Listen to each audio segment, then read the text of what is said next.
자, 우리가 이제 오늘이 요거 마지막이죠? 네. 예. 탄생과 더불어서 우리가 이제 어떤 정신분석적인 이해, 그리고 신학적인 이해, 이게 이제 큰 주제인데, 그 주제를 놓고 우리가 한 4주 동안 이야기를 쭉 진행했습니다.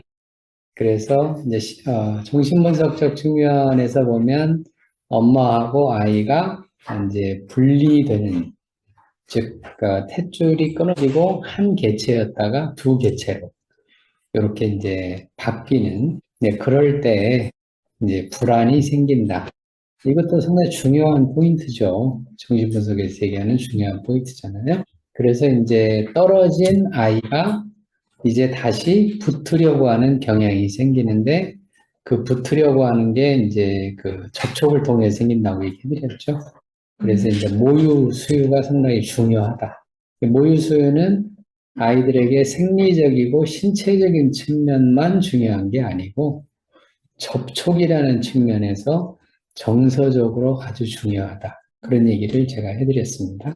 그러니까 이 접촉이라고 하는 거는 이제 피부 접촉이 제일 먼저잖아요. 우리가 생각할 게 피부 접촉이 제일 먼저인데, 그러니까 이 피부 접촉은 포유동물에게는 항상 중요한 주제입니다. 인간만 그런 게 아니고 확장하면 모든 포유동물에게 피부 접촉은 중요하죠. 왜 그러냐면 기본적으로 이 포유동물의 특징은 뭐냐면 다 새끼를 배 안에 가지고 있다가 다 태어나잖아요. 태어나는데 다 피부 접촉을 통해서 태어나잖아요. 그래서 이제 이 포유동물은 언제나 이 피부 접촉이 중요한, 그래서 전체 이름이 포유동물입니다. 포유동물은 이제 어미젖을 먹는 동물이라는 뜻인데, 그 어미젖을 먹는다라고 하는 말이 그게 피부 접촉을 한다는 뜻이고, 그 피부 접촉은 결국은 이제 생리적인 측면은 이제 모유 수유, 그러니까 젖을 먹으면서 이제 생명체들이 다 살아나잖아요.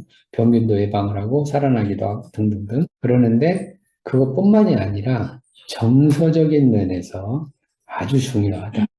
그래서 이제 포유동물의 특징은 다 정서적 접촉이 있는 동물이라는 뜻입니다. 포유동물이라는 말의 뜻이. 그러니까 이제 알을 낳는 그런 동물들, 닭, 뭐, 악어, 뭐, 이게 다 알낳잖아요. 거북이. 그런 동물들은 피부 접촉이 없잖아요. 알을 낳으니까. 직접적으로 새끼하고 어미 사이에 피부 접촉이 없거든요. 그래서 부화만 하고 나면 끝이에요. 그럼 새끼가 알아서 따라다니는 거지. 애미가 뭐 이렇게 막 피부를 할 거나 뭐 이런 게 아니거든요. 물론 먹이는 주죠. 먹이는 주긴 하는데, 그래서 이 표부 접촉이라고 하는 건 특별히 이 포유동물에게 중요한 주제고, 이 접촉을 통해서 이제 떨어졌는데 다시 어떻게 하냐면 연결한다는 뜻이에요. 그러니까 하나가 됐다, 하나였죠. 하나였다가 떨어졌다가 다시 붙죠. 이렇게. 근데 붙을 때는 몸으로 붙는 게 아니라 뭘로 붙냐면 정서적으로 붙습니다. 그래서 이걸 바울비가 어태치먼트라고 개념화해서 얘기를 하고 있잖아요. 정서적으로 붙는 거죠. 그래서 정서적으로 붙어서 이 정서적으로 붙는 과정을 이제 그나마 얘기한 게 에릭 에릭슨이죠. 에릭 에릭슨은 이제 베이식 트러스트라는 그런 개념을 통해서 어떻게 정서적으로 붙느냐를 그나마 좀 설명하고 있는 게 에릭 에릭슨입니다. 여기 이제 심리학자들이 하는 그런 영역이긴 한데, 그러니까 이제 떨어져서 불안한데 그 불안한 아이가 다시 붙어서 안정을 찾는 요 과정인 거죠. 정신분석적으로 보면 그 과정인 거죠. 그러니까 떨어져서 불안하고 붙으면 안정되고 등등등. 이 주제는 나중에 이제 성인이 되어서까지 이 주제가 생기잖아요. 그래서 우리가 상담하다가 보면 많은 내담자들 중에 혼자 될까봐 불안해요, 무서워요, 이런 호소 문제 하는 사람들이 많잖아요. 그리고 버려질까봐 두려워요. 이 호소 문제 많잖아요. 근데 버려진다라고 하는 건 결국 나중에 얘기해보면 혼자 된다는 뜻이고, 혼자가 되면 자기는 뭐 어떤 사람은 별별 얘기를 다 합니다. 뭐 소멸한다는 사람도 있고, 뭐 사라진다는 사람도 있고, 뭐 기억이 없어진다는 뜻도 있고, 뭐 별별 얘기가 또 다 있어요. 다 있긴 한데, 아무튼 다 혼자 된다. 이렇게 얘기를 합니다. 그게 이제 버려질까봐 주제하고 연결된 이야기들이죠. 그런 것들이 다 뭔 얘기냐면 지금 여기서 얘기하고 있는 이 주제인 거죠.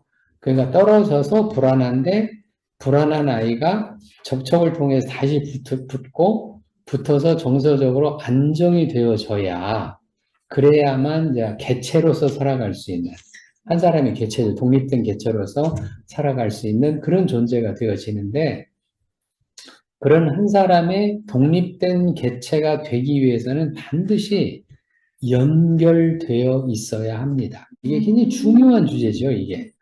이 주제는 이제 정신분석적으로만 중요한 주제가 아니고 신학적으로도 아주 중요한 주제입니다. 신학적으로도. 그래서 제가 이 비유를 이제 이야기할 때 종종 연을 통해서 제가 이 비유로 얘기합니다. 연. 우리가 하늘에 날리는 연이 있잖아요. 연이 있는데 우리 연을 날려보면 어렸을 때 연 날려보셨어요? 예, 저도 어렸을 때 많이 날려봤는데 그러면 이제 이 연이 있으면은 연을 감는 이게 뭐죠? 뭐예요? 얼레. 얼레가 있고 그 얼레에 씨에다가 매달아서 연을 이렇게 하늘에 날리잖아요. 그럼 연이 이제 하늘에서 이렇게 쭉 떠 있을 때는 얼레에 실로 매여 있을 때잖아요. 근데 연이 이제 생각을 한 거죠. 나는 언제까지나 매여 있을래? 나 싫어. 저 원래 주인이 뭐 땡기면 땡겨지고 뭐 실 풀면 풀고 그러니까 나 그런 거 싫어. 그러니까 난 지금부터 자르고 혼자 할래. 딱 잘라버렸어요. 실을 딱 잘라버리면 어떻게 돼요? 예, 당분간은 연이 자유롭게 날아가요. 바람 이용해가지고 그러다 어떻게 돼요? 결국은 추락을 하죠. 그게 딱 인간의 모습이에요. 딱 인간이 그런 모습입니다. 하나님이 싫어가지고 하나님으로부터 떨어졌더니 이렇게 추락한 인간이 된 거죠. 근데 자기가 추락해 있는지도 몰라요. 인간은 그렇잖아요. 자기가 추락했는데 추락했는지조차도 몰라요. 그게 인간입니다. 근데 그거를 쉽게 알 수 있는 게 뭐냐면 이게 아까 얘기한 것처럼 인간이 개별적 존재로서 자유로운 활동을 하려면 인간은 어디인가에 뭐 해야 돼요? 붙어 있어야 되고 매여 있어야 돼요. 그래서 제가 이제 설교하거나 이제 강의할 때 제목을 어떻게 잡냐면 인간은 매여야 자유롭다는 제목을 제가 답니다. 상당히 역설적이죠? 매여 있으면 자유롭지 않잖아요. 근데 오히려 매여 있어야 자유로운 거예요. 그 얘기는 바꿔서 얘기하면 인간은 자유롭지만 한계가 있다는 뜻입니다. 왜? 그 매임에서 벗어나기 시작을 하면 그때부터는 자유가 아니고 추락하는 존재가 된다는 뜻이에요. 그런 의미잖아요. 아까 연이 딱 자르듯이 연이 씨를 딱 잘라가지고 나 혼자 자유롭게 살래? 이렇게 하듯이 그러나 연이 원래의 실로 매여 있고 묶여 있는 한 연은 얼마든지 하늘에서 자유롭게 하늘을 날 수가 있는 거잖아요. 그런 거하고 똑같은 거죠. 그 과정을 지금 탄생과 더불어서 우리가 여기서 지금 보고 있는 중입니다. 굉장히 중요하죠. 잊어버리지 마시기 바랍니다. 인간은 뭐 해야? 매여야 자유롭다. 매이니까 통제당하고 매이니까 난 자유가 없고 이게 아니에요. 매여야 자유롭습니다. 인간이 그런 존재인 거죠. 이걸 영적으로 또 얘기하면 그러기 때문에 이제는 이제 인간 이제 조금 더 다른 각도로 조금 더 성장 과정 다음에 이제 그 세미나에서 제가 얘기할 내용이긴 한데 그 다음에 과정에 제가 분리개별화 얘기를 했잖아요. 다음은 이제 그쪽을 얘기를 할 겁니다. 이번에는 태어나서 붙고 붙는 과정에 생기는 여러 가지 현상들 이쪽으로 제가 얘기를 했는데 그 다음에 이제 강의는 이제 이런 분리 이제 붙었는데 결국 분리가 일어나잖아요. 또 다시 그 분리가 일어나면서 어떤 현상들이 벌어지는지 이거를 주로 조명한 게 대상관계 이론입니다.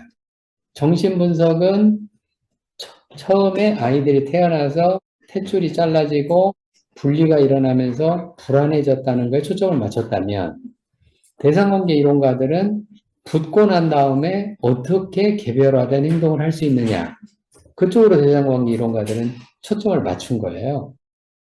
맞춰서 그래서 분리개별화라는 제목을 붙여서 연구를 하고 개념을 만들고 그 다음에 얘기를 하고 있는 중입니다.